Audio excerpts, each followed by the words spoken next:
Okay, so as Randy said, this paper is Making Them Pay, Using the Norm of Honesty to Generate Costs for Political Lies, done with two people who were at the time were graduate students, but have now gone on to bigger and better things, Jared McDonald and Candace Torito. So this all started back, and I believe 2018, with the family separation policy, the zero tolerance policy implemented by the Trump administration, which basically involved criminal prosecution of everyone who enters the country illegally. As a result, nearly 3,000 children, including nursing infants, were forcibly separated from adult family members who were detained under the new policy. Multiple Trump officials characterized this as a deterrent. This, of course, took place at the US-Mexico border, right? And this, not surprisingly, led to a great deal of outrage across the country. People were just completely floored that the administration thought this was a good idea to rip children away from their parents. And so when this would happen, of course, I'm a mom of two little kids, but this really hit hard for me, but I think it just hit human beings hard in general, right? The images, the audio from these detention centers really sent a political shockwave across the country. So one thing that, I was obviously paying attention to this, but what really kind of jumped out at me, right, as someone who studies public opinion, was this kind of interesting transition where for a number of weeks, Trump and then Secretary of Homeland Security, Kirstjen Nielsen, right, were really adamant in defending this separation policy, right? And they tried a number of tactics, right? Like I said, first they were saying this is a deterrence. Then they were saying, oh, this is just an Obama policy that we're carrying over, right? And then they tried to use it for political leverage, saying, oh, it's not up to us, right? We can't fix this. Congress has to do the work and change the immigration laws, right, so that we can then work with those new laws, right? But this is on Congress, right? So trying to use this as a way to leverage Congress into doing something about immigration policy.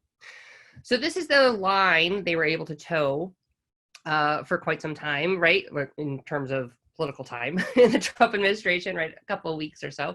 But then political outcry just reached a boiling point, right, where people could not believe that this was happening in this country, and it was just, becoming unacceptable.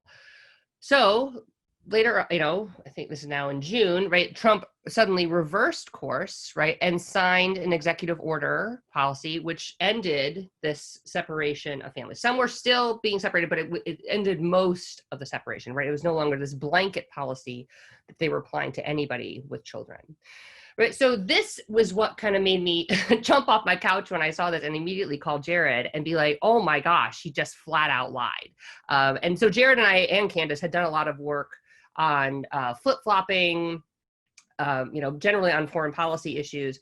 But then we started to move into lying as the Trump administration was in power for longer, and that just became a more relevant topic. So when we did that, when Trump did this, right, when all of a sudden he went from a posture of, I can't do anything, my hands are tied, to, oh, wait, now I can sign this executive order, right, and single-handedly, unilaterally stop this policy, right, that just struck us as a perfect example of a blatant lie, right? Some people have argued, right, that, oh, maybe the Trump administration didn't know that they had this executive override power, but we argue that that's not really a credible defense of this, right?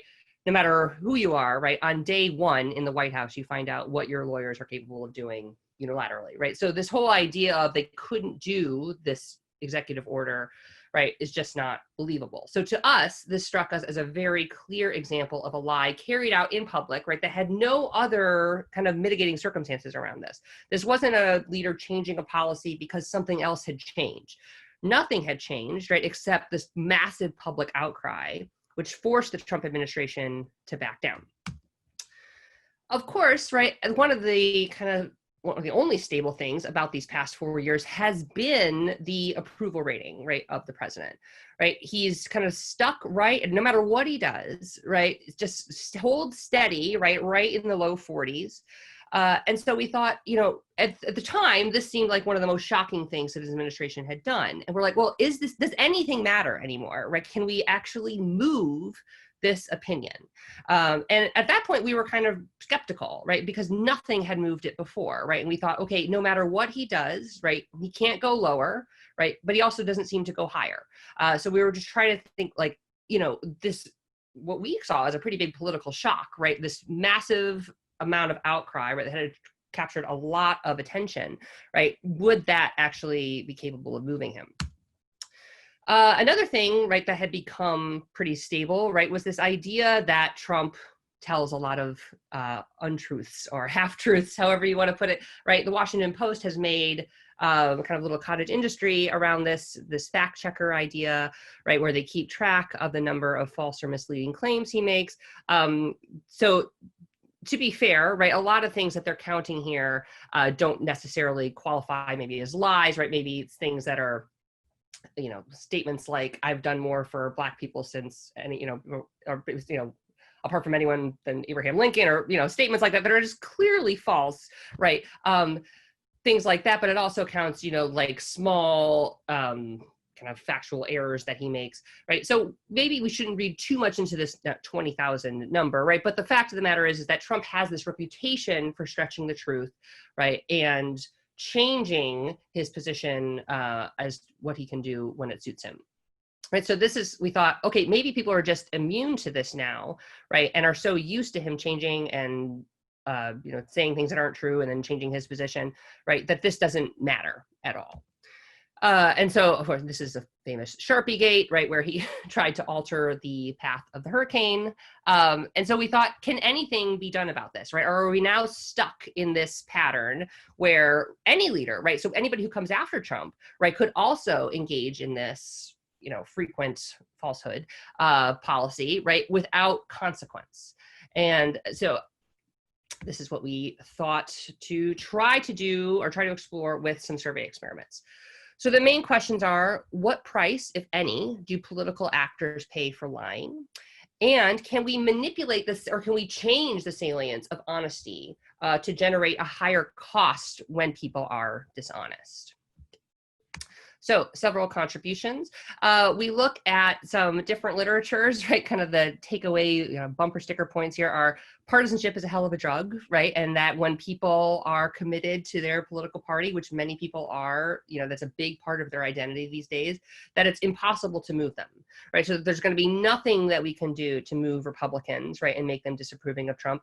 Similarly, nothing that we could do to make Democrats like Trump.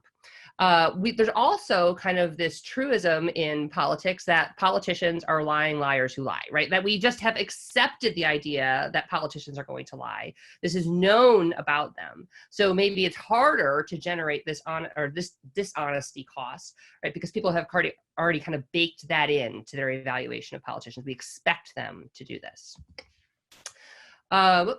So then we also wanted to propose a method for de-incentivizing dishonesty, right? And I'm going to get into that in a minute, where we kind of prime people to think more about the value of being honest, right? And why they should reward people who are also honest. And we also wanted to test this with both real world and fictional examples. So in other work that I've done with Jared and Candace and Mike Hamner out at University of Maryland, we have looked at different costs that leaders can pay. This actually started, this exploring cost thing, when I started as an assistant professor. I was squarely in the IR field, and I came over to the American Politics Workshop to give a talk on audience costs. And all the Americanists in the audience were very polite. And at the end of my talk, one of the people raised their hands and said, "Do you guys actually believe this? Do you actually believe that leaders pay an approval cost if they change positions on some foreign policy issue?" And so I was like, well, that's kind of like a big thing in IR, this whole audience cost idea. And so after that, Mike Hamner pulled me aside and said, hey, let's work on this, right? And so he and I have been exploring the differences between different kinds of approval and how some types of approval might shift and others won't. So that kind of began my transformation into an Americanist, right, which was solidified in 2016, right, once we get Trump. Right now, that's where all the kind of action was. And I couldn't let my Americanist colleagues have all the fun. So ever since 2016, I've been kind of exploring public opinion and Trump. But this kind of teasing apart the different kinds of costs, right, is something that I think applies more generally to all leaders in, either IR or America. Okay, so we know that changing minds is really hard, right? Especially when it comes to politics, right? In the American context, people are both uninformed, right? A lot of people just don't pay attention to politics. Sometimes this is a very rational decision, right? They don't have time to devote to understanding the intricacies of politics. Other times they're just misinformed, right? If they're just reading the news channels that are in their particular echo chamber, right, they're not going to get the full picture. They're not going to understand maybe what's actually happening. It's also hard to punish bad behavior or reward good behavior, right? When we have these highly siloed, kind of partisan groups, people are not, it's less likely that a politician will have to pay a cost. So going along those same lines, right? My colleague Lily Mason has done a lot of work on this, where we have this extreme kind of partisan sorting, where people really take on their party ID as a key part of their identity. And that makes it also, they're very entrenched, right? So if the politician in question is someone from their team, right, they're not going to want to criticize them, and whereas they will not be at all forgiving of somebody from the other team. Right. So this also gets into motivator reasoning, confirmation bias, right, where people are going to read into things to make whatever reality is shown to them match the reality that exists in their head, right? So that confirms their opinion that they already held, they don't like to go against. There's been a lot of work on fact checking recently, right, and what happens when we, correct political rumors. A lot of work has been done on this, like in terms of like vaccines, things like that. And we see that there's mixed evidence, right? Sometimes, right, you can actually get people to realize that their previous belief was incorrect, right? But what we haven't seen yet in the literature is evidence of a cost of lying, right? We've seen people try to change individuals' opinions about a particular topic. But what we wanted to know is, can you get any kind of blowback on that leader who actually told the lie? Okay, so another thing that kind of moving apart from politics that is a powerful part of what people think and how they kind of define their self-value, right, is that honesty, right, is a powerful social norm, right? We teach this to children, right, when they're very young, right, that they shouldn't lie to their parents, right, that you want to tell the truth. And so individuals in general want to believe that they're good, right? Good, broadly defined by these social expectations that we create, right? These expectations are internalized, right? And so then these norms kind of motivate individual behavior, even when that behavior is done anonymously, as it is here on an anonymous survey, right? My colleagues at Maryland have also done really interesting work on where you can get people to tell the truth, even in, kind of secret ballots or any kind of context like that, right? Where people, once they've internalized these norms that, oh yes, I should tell the truth, right? And there's other norms too, but this is the one of interest here, right? That they actually will respond to that. Like I said, we learned this from an early age, and it's an important part of this positive self-concept. So what are the different types of costs? Let's break this down. So when a politician lies, a supporter can either reject the existence of that lie, right? So if that politician is from their party, right, they're going to say, oh no, that person's not lying, right? So in bringing back to the example of Trump, we can say, oh no, they're not, this is a whole, there's something more complicated here going on, right? We don't understand the full policy. He couldn't do it because something about Congress, right? They are trying to spin it. And this is not just Trump supporters, right? This is all people of all political stripes, right, will do this, or rationalize the need for a lie, right? So in this case, some people were saying, oh, he needed to try to force Congress's hand, right? And that's why he told the lie that he couldn't use this executive order to stop family separation. So what we are hoping, right, is that motivated reasoning is not absolute, right? That there is something we can do to move co-partisans of leaders, even if that leader is lied. So we want to say, okay, maybe there's something we can do to actually kind of amp up that honesty norm, right, to make people override their partisan bias, right, and actually punish politicians. Okay, so what we normally think of as a cost, right, in public opinion literature, right, and this is true in IR and in American politics, right, is that we look at job approval. This is, as we saw from the graph on slide 2, right, very, very stable, right, where we don't see really any fluctuation. Trump is maybe perhaps interesting in that he's been incredibly stable over his time in office. You know, sometimes we see little, you know, rises and falls across an entire presidency. But for the most part, this is the cost that scholars look at when they're trying to see, does the public approve or disapprove of what this leader is doing? This, of course, is hard to influence over the course of a single survey. We're just not in the respondent's head for enough time to actually change job approval. So what we're going to do is look at 3 different kinds of costs, right? The first, which we think has a pretty low bar for people being able to recognize, is, did that person actually lie, right? We just want to say to them, you know, is what this politician, you know, like, look at what this politician did. Did they lie? Yes or no? Now, there is room here for motivated reasoning to step in and for co-partisans to say, no, right? I don't even see a lie there, right? That's possible, right? But we think that this is still pretty easy, even for co-partisans to be like, oh yeah, you know, they didn't tell the truth. This differentiation between situational and job approval, though, is what we're really advocating all public opinion scholars should do when trying to evaluate whether leaders are actually paying a cost for something. So situational approval is what when you ask a question, you know, like, let's say there's a hurricane that hit, right? And then you ask, okay, how did, you know, President Bush handle this situation, right? That's something, right, that automatically narrows the respondent's mind to just look at this particular situation. What do you think?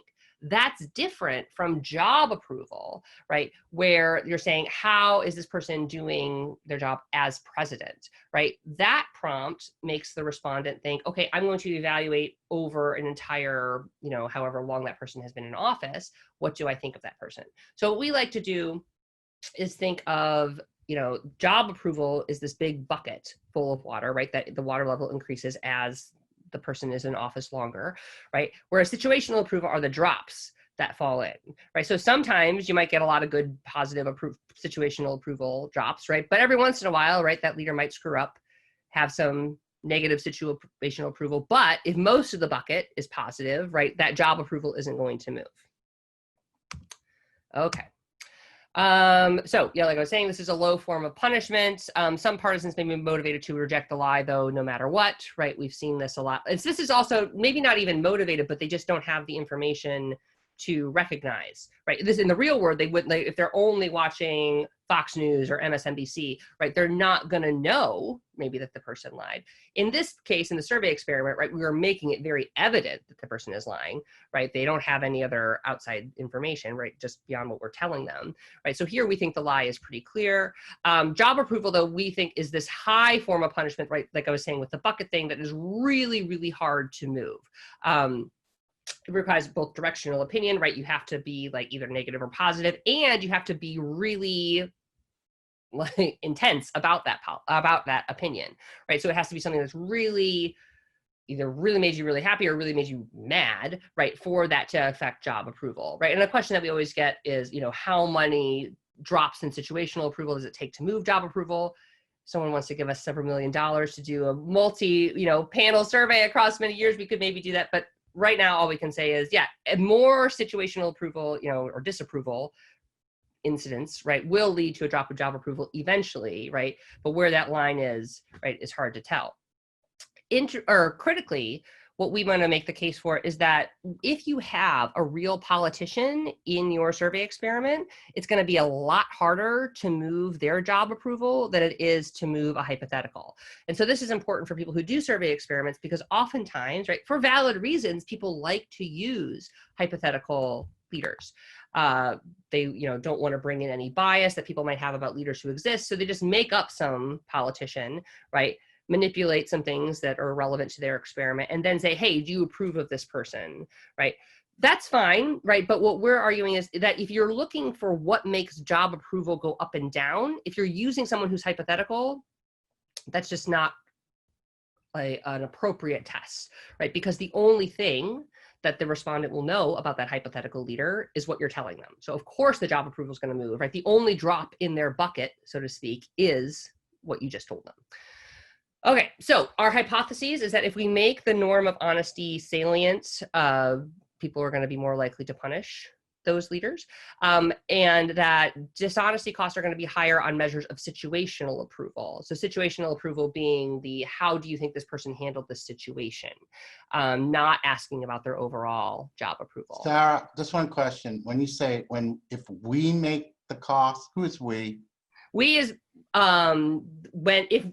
if we randomly assign them to the honesty prime versus the activity prime, which I'll get to in a second.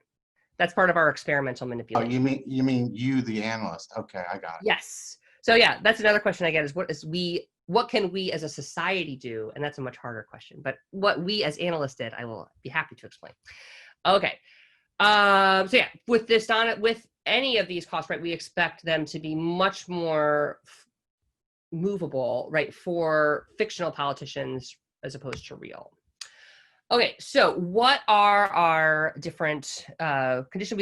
We actually did 3 separate experiments at different times. This was one that involves a hypothetical politician, right, because we wanted to show that it's a lot easier to move approval for these guys. So here we have, in every one of these 3 scenarios I'm going to lay out, we have a baseline where the person, we say here this leader did something, right, but it doesn't involve a lie. And then we have the dishonesty condition, right, where we say, oh, we give them more information to make it clear that a lie was involved. So here, people in the baseline condition hear about Jerry Hastings, right? They say that he did not fire his chief of staff after he was found after the chief of staff was found guilty of misconduct, right? And that's all the people in the baseline condition know. People in the dishonesty condition learn that he has lied, right, and said he didn't know about the findings of an investigation, right, whereas internal documents released to the public say that no, Hastings did in fact know about what his chief of staff had done. Well, hang on a second. There we go. This actually happened, right? So this is now moving into our real leaders, right, where we have Jared Kushner was having trouble getting a security clearance, right? Several career bureaucrats insisted that he was not authorized to get a security clearance, right, given his financial ties to different countries, right? And so in the baseline condition here, right, we just hear about the final, or our respondents just hear about the final outcome, which is that Trump ordered a top secret security clearance for Kushner over FBI and CIA objections. If they're in the dishonesty condition, right, Trump claims he had no role in doing this, right? But when this story broke a couple of years ago, right, internal White House memos demonstrated that he had, in fact, directly intervened, right? So here they see, right, what the final outcome is, but they also know that there was a lie involved. Finally, the one that inspired this whole project, or inspired maybe isn't the right word, but where the baseline is that all we see, right, is that Trump has signed this executive order ending the family separation policy. And in this case, it's worth pointing out that this is actually a good thing. If this is all you knew, right, that Trump signed an executive order ending family separation, you might be like, wow, that's really great, right? I like that. Like, I like that he stopped this policy, right? This is, of course, assuming that you didn't know who started it, right? But on the face of it, this baseline condition is pretty positive. The dishonesty, right, of course, says he claimed he couldn't do anything about it and that it was up to Congress, when in fact this executive order option was open to him all the time. Okay, so let's talk about what this looks like in terms of our treatment group. So here, going back to Randy's question, in addition to being randomly assigned to either a baseline condition or a dishonesty condition, we also prompted half our respondents with an activity prime, right, where we had them just write about the importance of staying physically active, why that was good for your health, things like that, whereas the other half were asked to write about why honesty was important. So the reason why we have this activity prime, right, is just to try to make the 2 primes equal in terms of the mental workload for respondents, right? If we were asking people to write a few sentences about honesty, we wanted this other people in the control to write about something that wasn't also related to this honesty thing that we're trying to kind of put at the top of people's minds, right? So here we see our different experiments. Just to keep things similar, Jerry Hastings, we just listed him as a Republican. He is, of course, fake, right? But we wanted to make all of our leaders Republican just to keep that consistent across all the treatments. And so here you see, right, these are the baselines. And why not? They're liars. And the people in the baseline and the people in the dishonesty conditions get the same treatment as the baseline, but with this addition of evidence that they had lied. Okay, so in the paper, we have these regression tables, but I think it's nicer just to do these charts that show the treatment effects. So what we did here, right? So this, hang on, I gotta keep moving the little Zoom thing because it keeps blocking my slides. Okay, so here, first we want to say, okay, did they recognize that the person had lied? So here we see the effect of moving from, or the treatment effect moving from the baseline condition to the dishonesty condition, right? So here we see, right, that yeah, they are much more likely to recognize the lie, right? That's what we see. These are the kind of differences from baseline. We asked if they were honest, right? And so people, that's why they're negative here. So we see here in the Hastings that regardless of which prime you were in, right, either the activity or the honesty prime, right, people in the Hastings condition or experiment immediately saw that this person was lying, right? We do see two drops in honesty ratings here for the Kushner one, right? And this difference actually is significant.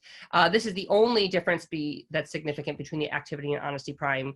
Of course, we see they all recognize that the person is being more dishonest, right? And all of these are different from the baseline, right? But we don't see a difference in the activity and honesty prime for this particular dependent variable, right? But across all of them, right, we were able to get people to recognize, yes, there is a lie. It's just, it's significantly more in the honesty prime, only in the Kushner study. Okay, so now we move into approval. So what's interesting here, right, is that we see regardless of whether you're in the honesty prime or the activity prime, if you're Hastings, right, this fictional guy who our respondents know nothing else about him other than what we've told, right, his situational approval just goes through the floor, right? And we see, you know, these two are both obviously strong negative effects, right? But they're not different from one another, right? So we don't see an effect of the honesty prime.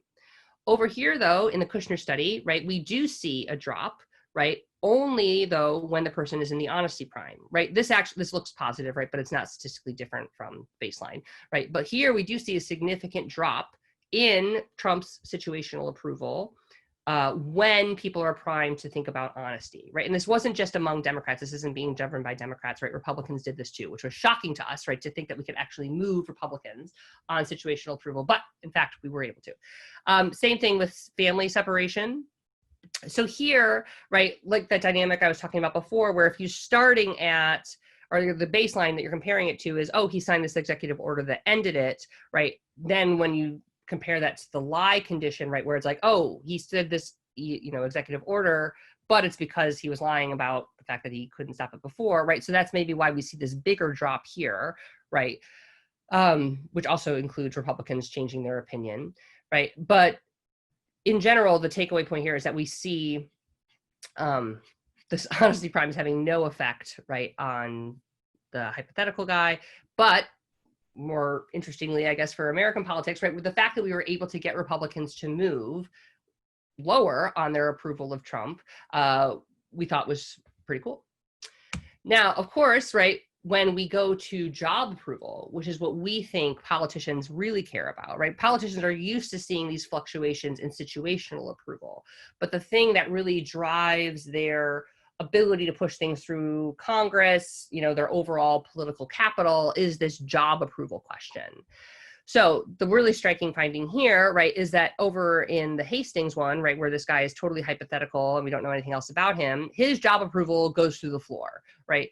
Regardless of which prime we have, right, he is punished, right, for lying. Over here, right now, you know, whereas in the previous slide, we see these big significant drops in situational approval, right? Here, those drops just vanish, right? When you ask people, what do you think of Trump's overall job performance, right? Even if they're in the lie condition and even if they've been primed to think about honesty, we cannot move job approval. You know, so none of these effects are significant here. So this is kind of the depressing part of the talk, in which we think that even if we get people to think about honesty, right, job approval is this really, really sticky measure that's hard to move.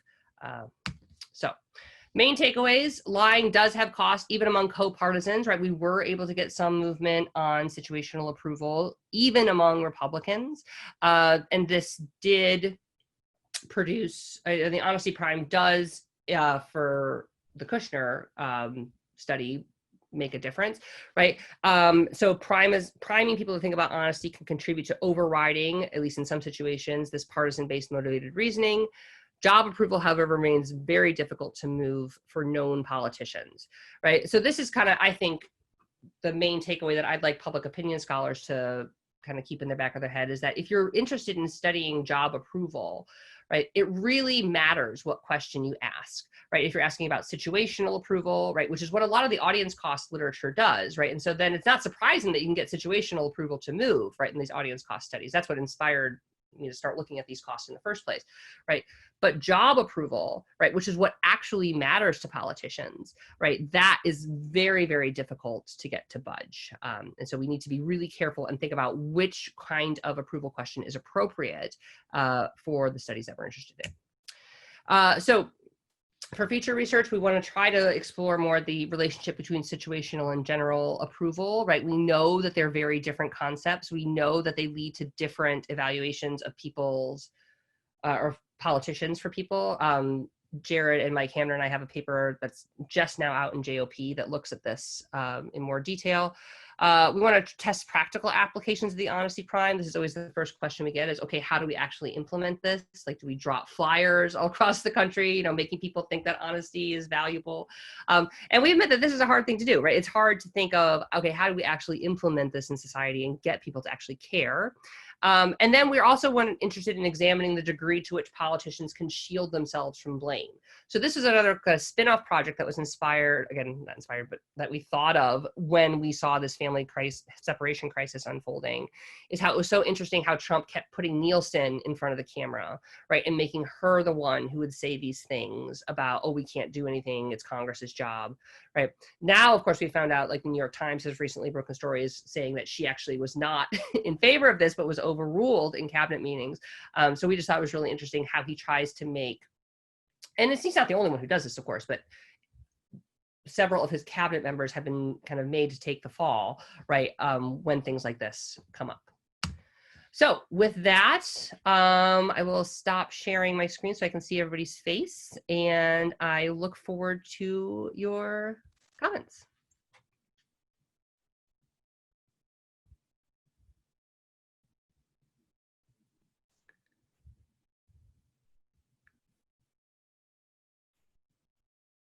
Oh, sorry. Minseon, it's your turn. I screwed up.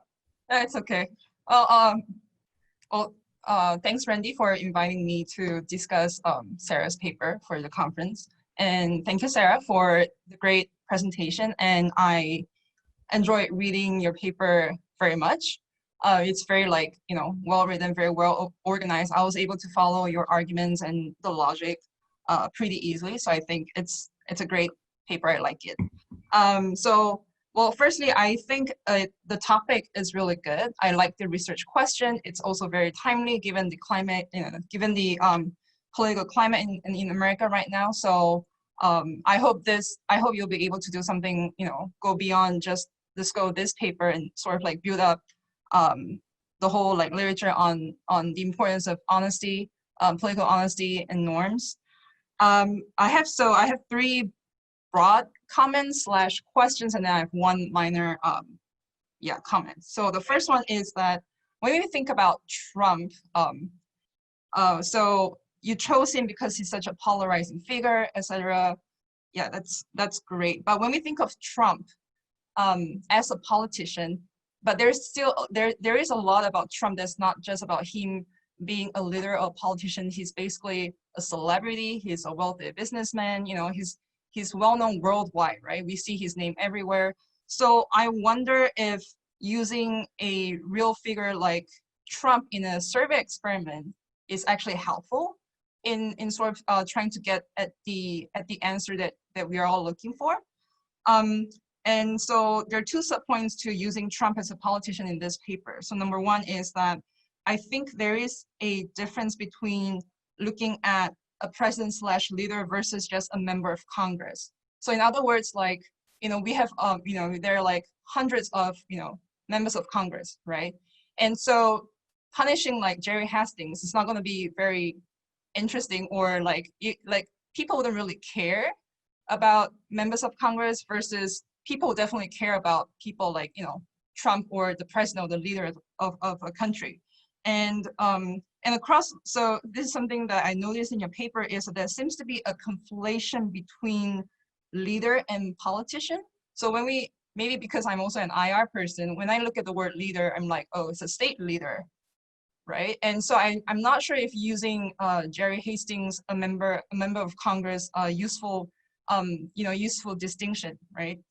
Yeah, that was one point. And so second one is, do we actually need a fictional politician in this case? Because, so this is related to my previous point on using a member of Congress. Maybe you could also just select a less well-known member of Congress, a real person, and sort of like do the same experiment and to see like what, how people actually respond to the questions. Yeah, and well, let me see. Yeah, and this also really, so this boils down to whether what people's prior beliefs and opinions are about politicians. So let's say if you chose a real figure, a real member of Congress whom people are not really familiar with, it says something about where they actually get their information about politicians from, right? And I'll kind of like return to this point in my last point. Number two, so regarding dishonesty, lying as a norm, I like how you differentiated looking at policy versus a politician's own words and actions. I think that's a meaningful distinction that you've made. However, I think in your footnote 7, you say that respondents or people generally assume that all politicians will actually lie. And so that then leads to a question, then I don't think it's about lying that's doing the job here. Maybe it's the content of the lie the politician lies about that matters to the public, right? And I think this is somewhat, I thought this was really interesting because if you look at Trump's tax returns recently, a couple of weeks ago, I wonder what Republicans or Trump supporters actually think about those kind of lie versus Trump lying about issues that are related to policies. And that leads to my next point, which is also about, I wonder, so in your study 3, you look at the family separation, but then earlier you say that you're gonna look at a politician's own words and actions regarding something. But I thought the issue that you actually dealt with in study 3 is very, very much related to policy issue. So I'm not sure if that was a useful, I don't know, situation that you're looking at, but I know this was like the motivation for this paper, right? So maybe that's something you might want to think about. And then the third one, so regarding costs, I like the fact that you actually tried to address the stickiness, rigidity of public opinion, job approval, and so you added the situational approval in your paper. But I wonder to the respondents, for example, I wonder if they actually really care about that distinction. Even if you ask Trump supporters if he did well in dealing the pandemic, for example, versus his overall job approval, I feel like they're just going to say, like they're going to respond pretty similarly to both questions. And so I wonder if the distinction is also helpful or meaningful in that case. And also when we talk about cost, I feel like Trump is a very interesting figure, individual. I wonder if he actually really cares about even if his job approval actually falls. So is it really going to be a cost for Trump or even his supporters, right? And last but not least, one minor point is that probably that's something, there is something to look into media consumption, how the public actually consumes media and where do they get their information about politicians from. And we all probably agree that a lot of Trump supporters actually only look at, like watch Fox News to get information about Trump, right? And so I think they are probably, their opinion about Trump will definitely, like, it's not easy to change their minds about what they think about Trump. So that's something that you might want to sort of ask if you were to ever like add on more experiments after this draft. Maybe you might want to ask them like, where did they get their prior information about Trump form. And I think that will probably also get at how we could then think about changing people's minds about politicians. Yeah, so that's my comments. Thank you so much. Is there, I wrote down, I took notes on what you said, but is there any way you could send me those comments? I'll definitely type them out and send it to your email. I would really appreciate that. That would be great. Thank you so much. So I'm just going to respond to a few of her comments, and then I'd like to open it up if that's okay. Okay. So in terms of conflating between a leader and a politician, so basically an executive versus a member of the legislature, I totally hear you on this. In fact, a lot of earlier survey work that I've done just looks at members of Congress. And even then I use fictional ones, right? For like my work on flip-flopping and things like that. But with this particular case, we kind of liked that Trump was different, that he was this national leader, right? That's, I think, those are with no, intent to slight members of Congress. The executive is the one that most people are interested in, right? Most people care about and know who the president is, right? And are going to have an opinion about the president, right? So we know that this is a hard test, right? To try to get people's opinions to move because Trump is so well known, right? Trump did come into the presidency with, like you said, decades of name recognition, where he had been a celebrity for a long time. But we kind of liked that aspect, right? Because that makes it even harder to change things about him. So the fact that we could get situational approval to move, we thought was really interesting. And, this is a critique that people kind of throw back at us when we say, well, why are you using these real people? People come into this experiment with really solid beliefs about, an approval of what they think of these politicians.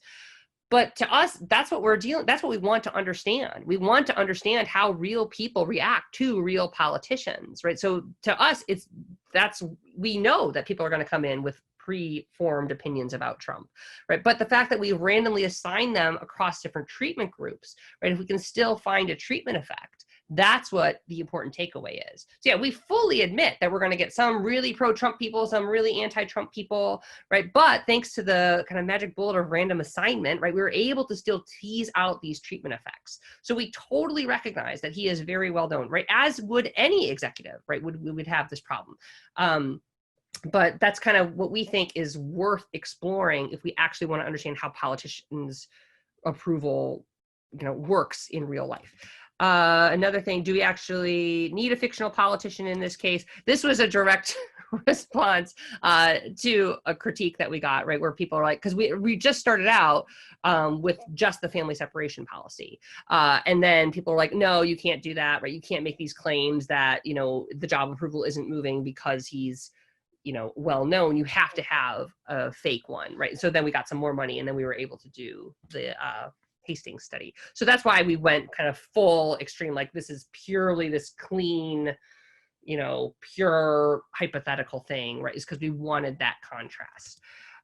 So I like what you said about lying about, well, let me back up. You brought up that we make a point of saying the lies that we're talking about here are lies from the president's or senator's own words, right, and not about policy, right? And so then you made this interesting distinction between like, okay, he's lying about his tax returns versus lying about a policy. So we don't address that. That's a really interesting point, right? Lying about something that's personal to the politician, right, versus lying about policy actions that you took. I think that's a really cool idea, right? So somebody lying about their personal life versus lying about something that they did as a leader. We can't explore that, right? Everything that we're doing in this paper is just about policy. What we meant, though, by their own words is that they said one thing and then clearly did another, right? So that the lie is kind of contained within that leader. It's not like the policy changed over time, right? Because of input from other, agencies or other actors, right? This is all contained within the leader, right? The leader said in the family separation instance, I can't do anything. And then 2 weeks later, oh, by the way, I can. Right, so that's what we mean by a contained lie, right? That the leader's own words are the things that are contradicting his earlier statements, right? So that's what we meant by own words. But I see why that was confusing, so we should definitely revise that. Do people care about the distinction between situational and job approval? I think the results say yes, right? That they answer differently, right? In the JOP paper that's just coming out, we actually randomized the order in which we would ask these job and situational approval questions, because we were worried that maybe if people are first asked the situational question, they kind of get out all their anger on that one. And then when they go to the job approval question, they kind of like said, okay, I already punished that person in that previous question, so now I'm going to be nicer, right? But even when we flip and randomize the order, right, people still evaluate them differently, right? So respondents respond differently based on the question wording. So I think that that distinction is pretty meaningful. And then finally, is job approval something that Trump cares about?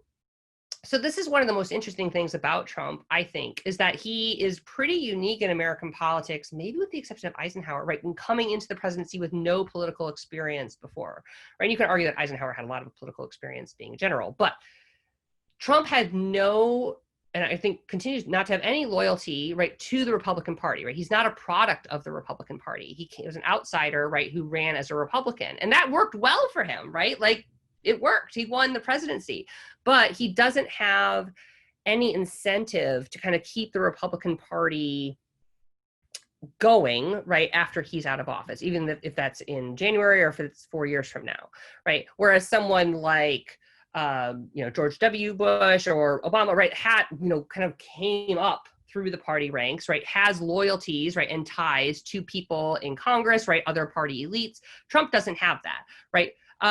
But even that being said, I do think public opinion and job approval does matter, right, to a politician if they want to leverage their political capital to try to push things through Congress, right, to try to get their kind of key centerpiece of legislation passed, right? Having a more popular president, regardless of the long-term effects of what you think about that president's relationship with the party, they want to be more popular than less popular. I don't think that Trump ignores his popularity rating. I think he would be much happier if it was higher. I think any president would. So yes, I fully admit that Trump is different in that he was a non-politician before becoming, the highest ranked politician in the country. And that does make him different. But in this case, once he's in the presidency, I think job approval very much matters to him, and that he would like it to be higher rather than lower. Okay. Since we're talking about honesty, I just want to take the first question. Since you're talking about honesty, Sarah, I'm going to ask you a question. Answer this one honestly. You would have written this paper about Obama and Democrats only, right? You would have written a paper about, Obama is a liar, and you would have started and you would have said, I'm really interested in presidents lying, and then you would have said, and then I made, the people all Democrats. So what could you find at the end? So what do you find? You talk about Trump being a liar, a lot of that. That's good. Liberals love that. And then you find that Republican voters don't care. That's good. But you would have done the same thing if it were Democrats. You would have left Republicans out of the conversation. You would have talked about right? No.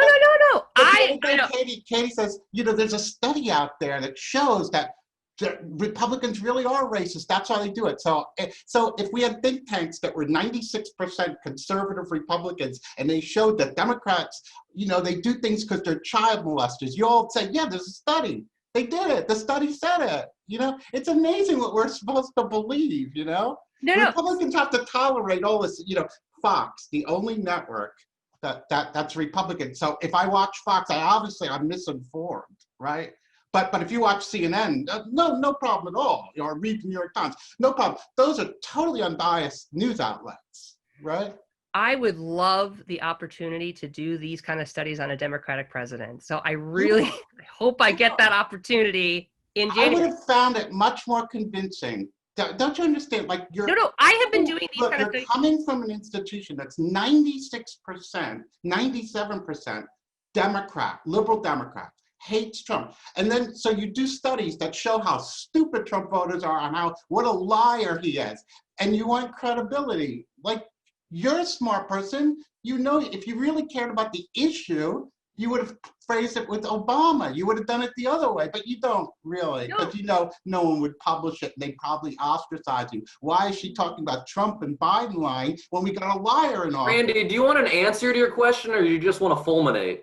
Yeah, who's that? I can respond to this. Al, I'm just She spoke for 35 minutes. I can't have 5 minutes. I will let her answer. Of I course. want you to talk as much as you want, and then I will happily answer when you're done. Well, why are you so upset, Hal? What's so upsetting to you? I'm just wondering if there's a question mark coming at the end Why are of you this wondering? paragraph. Why are you wondering? I mean, there will be a question, but this is a debate, right?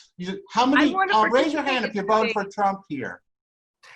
Okay, I have been doing these kind of survey experiments. I started out with flip-flopping, actually because of another Republican, right, in the Iraq War. I thought it was really fascinating when I was writing my dissertation, right, long time ago.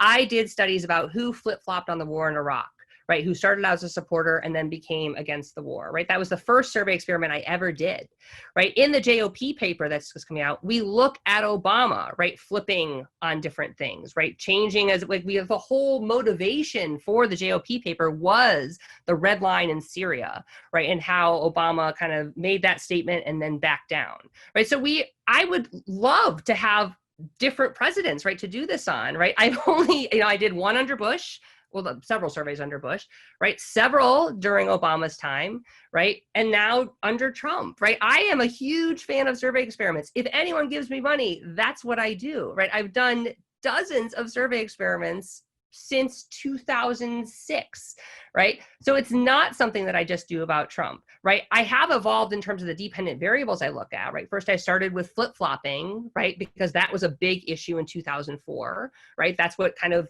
got me thinking about it in graduate school. So I did, but flip-flopping, right? A lot of people, there's a huge negative connotation to flip-flopping, right? I find that that's actually completely unjustified, right? That people only say that they care if you flip-flop away from them, right? Republican or Democrat, right? We find that with Bush, we find that with Obama, right? But Trump, like it or not, right? Which category you're in there, right? He is the president, right? That's the person that I have to work with. If I want to use a real leader, I have to use Trump right now. Like I said, I would welcome the opportunity to do this on a different leader, right? If Biden wins, I promise you, I will do several experiments on Biden, right?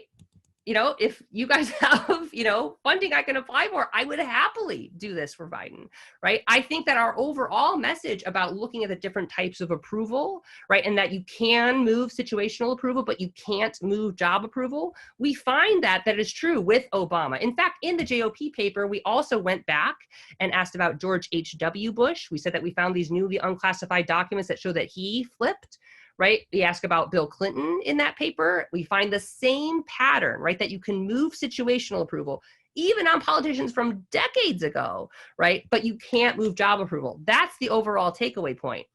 Is it true that Trump's heinous policy and the fact that he lied about his ability to stop it, is that what made me want to write this paper? Yes, I'm a citizen, right? Who cares about policy, who's interested in this. But as a scholar, what I'm interested in is, can we actually get situational approval to move? Can we get job approval to move? Does it matter if we get people to think about honesty? That's what I'm interested in. And I would happily do that on any executive, right? Not just Trump. Okay, I'm convinced. Yeah. Katie, you're up. Okay, so first of all, this was great. I'm super interested. I also want to read the forthcoming JOP paper. So one just random aside, we talked a little bit about like media diets and stuff. Andy Guess has a new paper coming out showing that all our assumptions about that are totally wrong. And in fact, most people get their news from a variety of diverse sources, and that there's a tremendous amount of overlap in between the media that Republicans and Democrats consume, and that all their self-reports are just totally wrong. So everyone should read that paper because I think it's quite important. On the paper itself in your presentation, I was struck by the sort of normative conclusion that you come around to, which is this idea that like, it's a problem that situational approval and job approval diverge.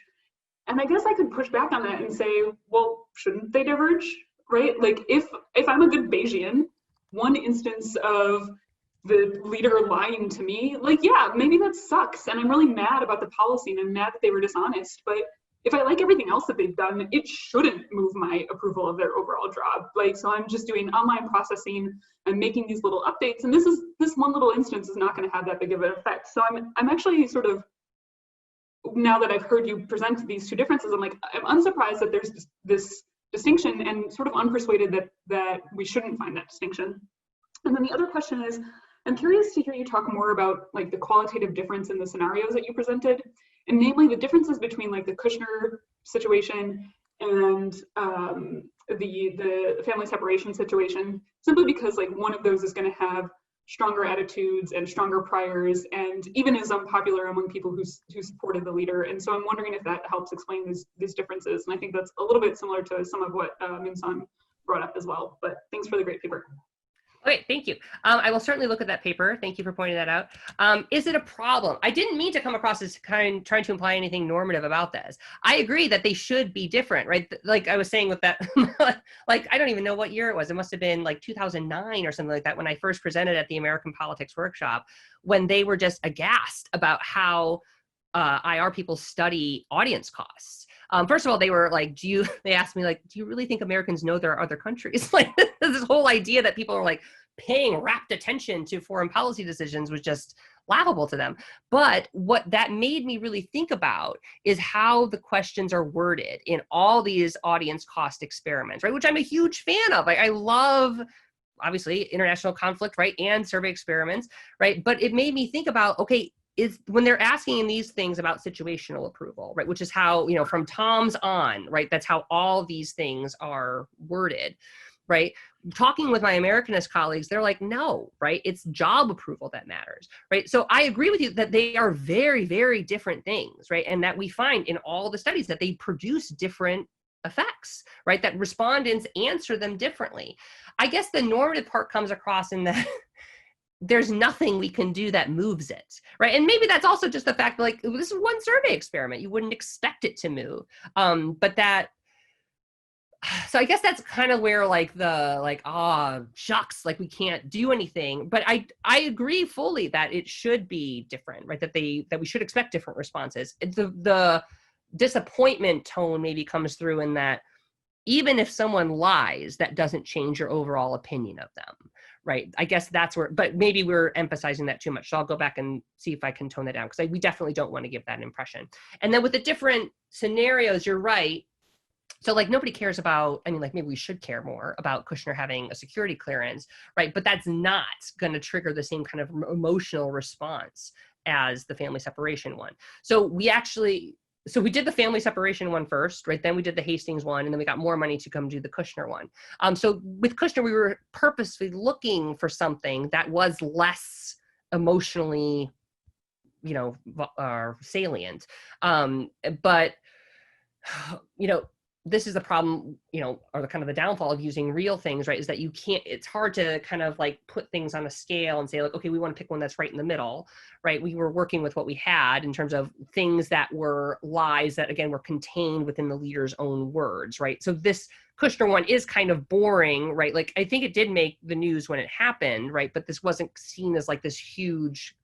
Okay, I got to get a lot of questions in, Sarah. Okay. Okay, so I'm going to get a whole series of questions. So Tim, Luca, you go first and just ask your question and we'll go on.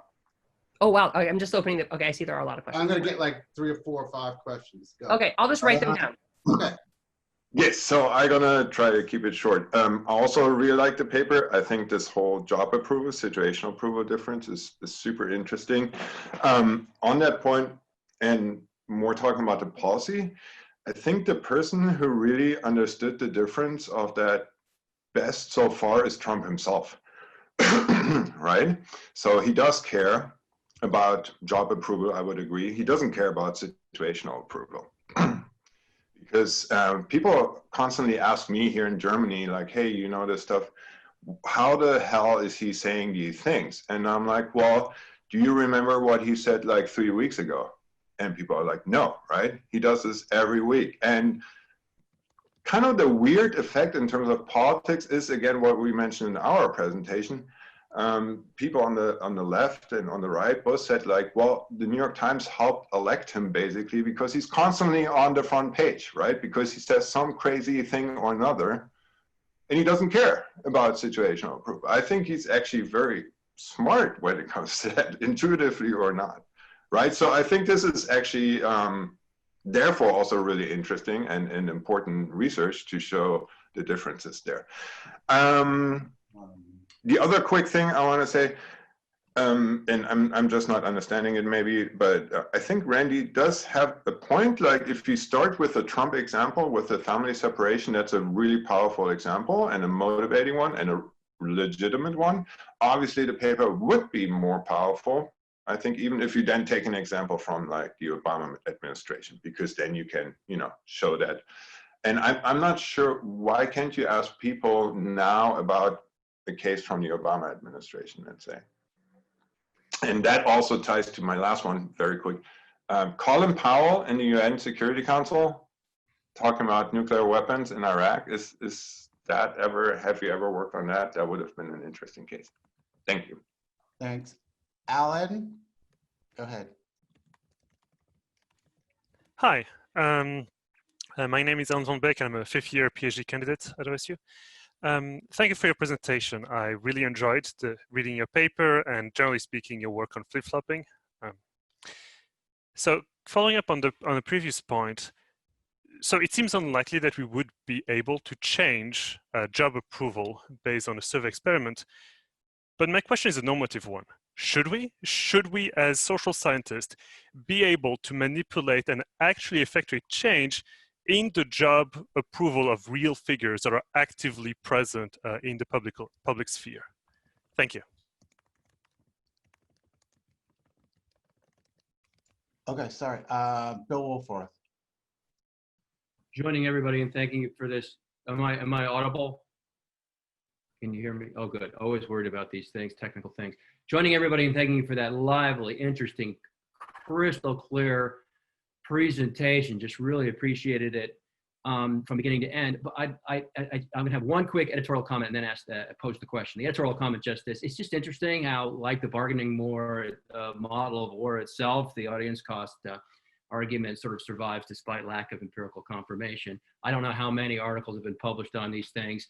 The fact that there's no evidence for them doesn't seem to bother editors and reviewers of journals. All right, now to the point. This is a tough one, but is that immigration thing a good way of getting at it? I mean, I don't know a lot about it. I don't know much about the issue, but fundamentally, isn't the case? I mean, a lot of people believe that the problem is that the entire immigration issue is nothing but rank hypocrisy on everybody's side, including the side of Congress, where you have laws that are not enforced, and then you have hypocrisy, and then you want the president to enforce the laws that you yourself don't have the guts to enforce or change. And so when you're looking at this thing and you see Trump lied, you're basically saying, you know, he lied, but it was true. In some sense, it's on Congress, you know, get your shit together. So, I mean, you know, there are human beings and little children being affected by this cruelty, but those are the laws that the Congress itself has passed. So I'm just not so sure. I just think this could be messy in people's minds as a case of lying. That's fair. I completely agree. Andy Goodhart, no, sorry, it's Chris Ray. Chris Ray, and I will get to John Mueller. I know you're up there. Go ahead. Sure.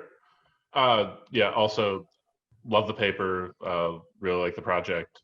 Be very interested to talk more sometime about that JOP paper with historical recontextualized. That sounds fascinating. So two quick questions. So one is a psychological question. I'm wondering, so what do you think is happening internally for those respondents who aren't moved? And specifically, do you think they're buying your base presentation that Trump has lied? I mean, you know, it's sort of treated as unproblematically straightforward because, of course, reading through the appendix, it sure seems that way. But you could also understand how someone might just read through that and miss the fact that it was a blatant lie, maybe especially in the Kushner thing. Or do they know and not care? Is it, you know, just sort of saying he's my guy no matter what? Or are they not believing you? Like actively not believing your frame, like, no, this is part of the, you know, no one's treated worse than I am, right? Like you're part of the fake news media.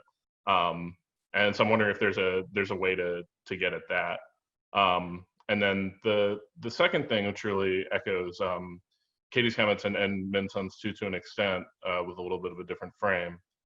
I wonder if there could be an actual sort of almost like a moral foundations element here. So for instance, I could imagine the Kushner scenario activating issues actually of stewardship over our safety. I think in the experiment, it's meant to be, you know, less egregious than the child separation. And, you know, to me, reading it, surely it is. But if the child separation prime is activating feelings of empathy, you know, maybe even racialized empathy, but the other one is making people a little worried about, like, well, is he taking care of our national security properly, right? I mean, one, do we think we care about for this result what's downstream of the lie? But then also, if you think about like affective intelligence theory, right? There's a big body of political psych literature that says the only real way to move people is to get them scared first, right? It's only in anxiety areas that we change. So if that's the case, then, you know, maybe you might expect to see more movement over something that hit on that, even if it would only hit on that for a few select people, versus the child separation. Or maybe that scares people too. I mean, if you're a parent, that probably scares the living hell out of you. Yeah. Okay, let me get some questions. John Mueller. Okay, just 3 quick points which may be of interest. It seems to me you might want to look at other presidents who've been accused of being liars. The 2 main ones would be Richard Nixon, AKA Tricky Dick, and Bill Clinton, AKA Slick Willie. Both of them, their popularity, their approval ratings really declined quite a bit, tumultuously in the case of Nixon. Presumably may not have had anything to do with the fact that he was a liar. The second thing is that Trump seems to be peculiar in his lying, and it's congenital. He lies when he doesn't have to lie. The politicians will spin and stuff, but they don't lie in that blatant sense. For example, very early on, ownership was higher than it's ever been. And Judy Woodruff, who was still naive in those days, she later hardened up, was amazed. Why would he say that? It's completely not true. And it's completely, we know what black home ownership is, and it's not as high as it used to be. What he could have said was black home ownership has been growing during my administration, and that would be true. In other words, he didn't even spin it. The third thing is that maybe he's paying in terms of not approval ratings, but he's in case of the vote. If you take it before COVID, he was not doing well against prospective Democratic challengers in the vote, despite the fact that the economy was doing extremely well. In other words, people would constantly say he should be doing really great because the economy is doing so great. And so maybe the gap is in part because of the lying, but I'm not sure. But anyway, those are 3 suggestions. It's the lying of the people that are being polled. They're not telling the pollsters what they actually think. Anyway, we got Andy Goodhart. Great, thanks. I know time is short, so I'll be really quick. Dr. Croco, I really like this paper, so thank you for presenting it. So I wanted to pick up on this motivation that you used about partisans or respondents potentially not having enough information. So Dr. Powers mentioned that people's media diets are maybe more, diversified than they say that they are. And I wonder if there's an element of people experiencing uncertainty and needing to resolve it so that they get some cognitive closure. I am, I know just enough to be dangerous about this sort of stuff. Mostly I hear Chris Ray talk about it. And so I'm wondering if you would end up seeing a partisan difference in the need for cognitive closure in these cases of lying. John Harden. Can you hear me? Yeah. Okay. Thanks for coming here and giving this presentation. I thought the paper is really interesting. I wanted to touch on the end when you talk about how can we better connect job approval and situational approval with honesty. I wonder if maybe the reason why the connection is not so strong is because you're doing it with an American public, where civics education is not so great over time and our trust in institutions is really low. So people tend to attach to a figure instead of the institutions at large. I wonder if you did this survey experiment in a country like South Korea or Japan or Finland or Netherlands, where they have a much more strong civics education system, whether or not people will punish the leader for lying more. Just an idea. Thank you. Finally, Glenn Mathis. Yes, sir. Can everybody hear me? Here. Yeah. I'm Glenn Mathis, Cadet Air Force ROTC, University of Maryland, Detachment 330.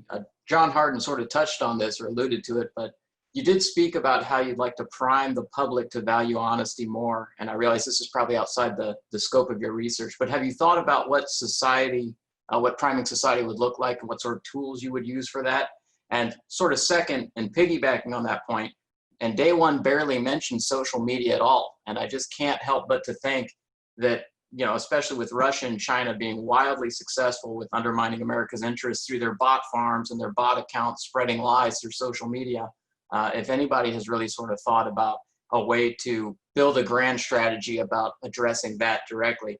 And then my last point, just to play devil's advocate a little bit, isn't President Donald Trump's success proof that there is not a universal merit to telling the truth?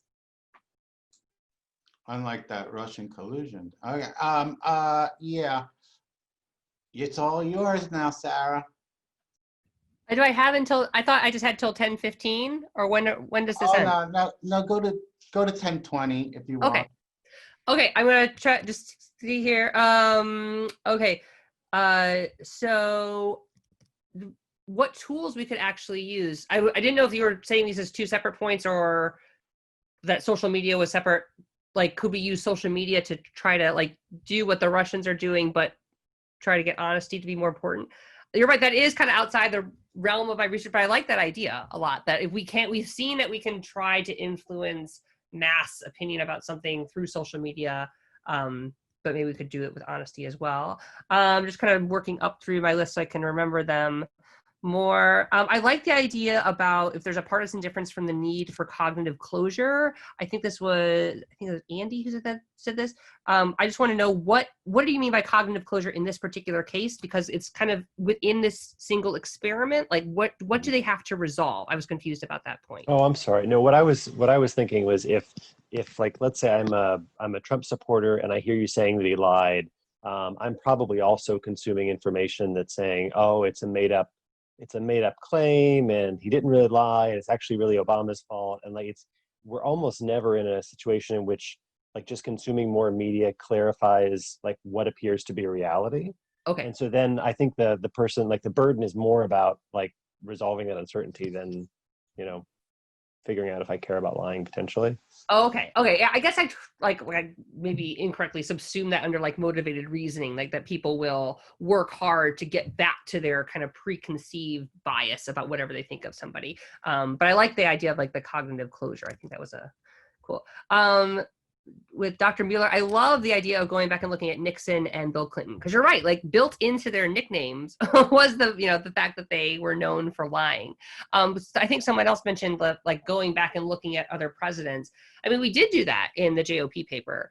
So I guess we could do that with this, right? We could say, we could do the exact same thing and just, give some people some treatment about Obama, and then in another one, make it clear that he lied.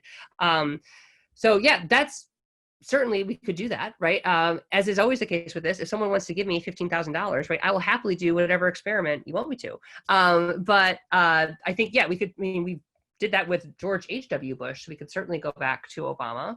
I agree also that Trump, I like the idea that he's a congenital liar, right? That he does lie about things that he doesn't have to. That's what's so kind of bizarre about the whole thing.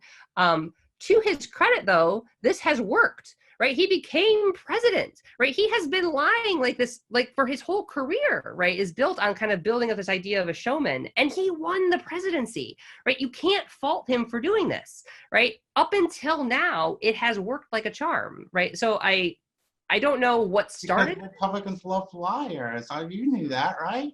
We What- love liars. Just keep lying to us. We buy everything. Unlike you Democrats. Can I just mention, I can't help it. Like Biden said, the reason, I can quote you at it, but you'll have to trust me. I will go through the whole quote. The reason he's running is because Trump said, he goes through this whole thing, veins, poultry. He said they're very fine people on both sides. That's what he said at the Democratic convention, is the reason he's running. And do you want me to read the actual quote that Trump said? Sure. He did not say at Charlottesville they were good people on both sides. He was talking about the monuments, but you're surprised that I'll read it, okay? Because this is what you guys keep saying over and over. This is what Trump said in Charlottesville. He had some very bad people in that group, but he's talking about the monuments. You had some very bad people in that group, but you also had some people that were very fine people on both sides. I saw the same pictures that you did. You had people in that group that were there to protest the taking down of, to them, a very, very important statue and the renaming of a park from Robert E. Lee to another name. So you know what? It's fine. You're changing history. You're changing culture. You had people, and I'm not talking about the neo-Nazis and the white nationalists because they should be condemned, but you had many people on that group, in that group other than neo-Nazis and white nationalists, okay? And it goes on. So Biden says that, I can quote you, that's the reason he's running. And he goes on about bulging veins and Nazis. So didn't he say that it had nothing to do with that? It had to do with the monuments. But you say Trump did it, he lied. That's how he got elected. Biden's lying, right? I don't think that Trump is unique in that he lies. But that's the reason he said he's running. That's it. He said, I didn't put the words in, but that's the reason he's running. I'm sure Biden does a lot of things that are stretching the truth. I'm sure every politician does. But when you're giving this talk, say, I'm a Republican, I'm always supposed to be tolerant. You say, Republicans are, we always have to be tolerant. We got to sit here and listen to you tell us how, the people we vote for are liars. But you never talk about your own people. I wish you had invited me to this talk, 5 years ago when I was working on that JOP paper that was all about Obama manipulating the public with this red line thing. That's what that paper is about. It's just about Obama lying.